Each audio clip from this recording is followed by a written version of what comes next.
Speaking of lunch in Toledo, I wrote a joke about this place. The joke goes okay. I don't do it all the time. About the place we went to with my parents? Yeah, the place called Hangover Easy. Yeah. Ho. And they were using HOE for other things in the restaurant. Yeah. I thought it was a typo when I saw it, where they said, I was looking in the menu and instead of homemade, it said homemade. Yeah. And I was like, oh, well, I don't want those biscuits. Yeah, the double entendre of that sort of stuff is like, it's cute, but when it's like in that context, it's like a little, I don't want to take my like kids there. Yeah, little it's like a normal breakfast place. In a mall. The food was really good too. Food was very good. But I'm like, why? Yeah, it's like now, like my daughter's like, what? You know, what's she gonna be like? What's Can I have some hoe cakes? Yeah. Yeah. All the girls had to they had to wear shirts that said hoe staff on it. Right, yeah. Or like, I'm a hoe. Yeah. You know, it's like, you gotta explain that to my grandma. In outside of Cincinnati, I think they have there was a restaurant. It was like an American Mexican restaurant, and they had like these shirts that was like the staff was wearing them, where it was like talking about tequila, and it was like I swallow the tequila, I lick the salt, and I suck the lime. Yeah. But in big letters, it just said, I swallow, I lick, I suck. Right, yeah. And I'm like, this is some high school kid walking around wearing this shirt, taking me and my family to the table. Just trying to get some tacos. Yeah.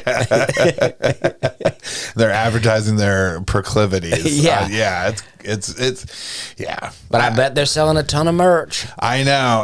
And it's you know, it's like, remember, like, when we were younger, you remember like those Big Johnson t-shirts, you know? I never was allowed a Big Johnson, but I loved them. I loved those shirts. Oh, it was always that little nerdy guy, and it was like Big Johnson's hunting gear, and he had like some giant gun, and then like a woman with large breasts, you know, being like, oh. Yeah, and he'd be like, I remember one, he was like pitching a tent, you know, he's laying there.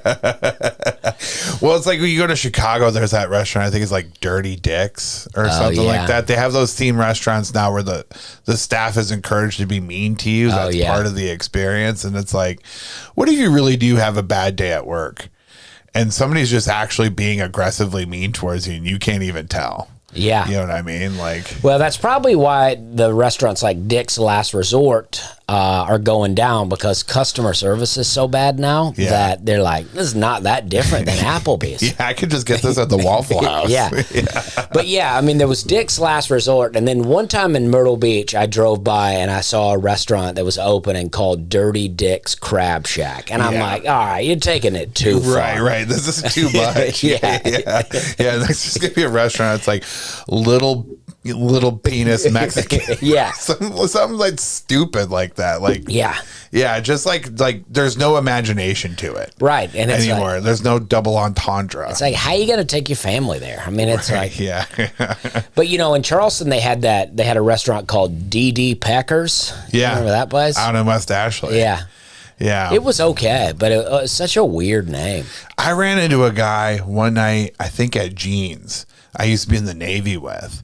And, you know, we were in the Navy, we spent time around each other a lot, you know what I mean? But now that we weren't in the Navy together anymore, and he was like, you want to get up sometime? He's like, I'm always hanging out at D.D. Pecker's. I'm like, I'm good, man.